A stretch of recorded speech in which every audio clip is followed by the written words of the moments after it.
Então vamos para o tema do vídeo.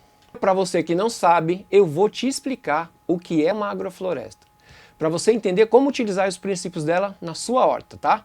De uma forma bem simples, o agro é o cultivo de alimentos, né?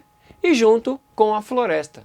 No site da Embrapa lá consta que no Brasil, mais precisamente ali na região da Amazônia, a prática agroflorestal é centenária. Mas se acredita que esse tipo de agricultura é muito mais antigo e eu tenho certeza disso. Então nesse sistema de plantio, se trabalha em harmonia com a natureza, né, respeitando a maneira como ela é. A gente acaba imitando aí seus processos, principalmente levantando a floresta.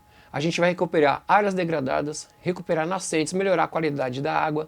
Então nesse sistema, o homem ele faz parte da natureza. Ele ajuda a acelerar os processos da recuperação dessas áreas e melhorar a qualidade do solo.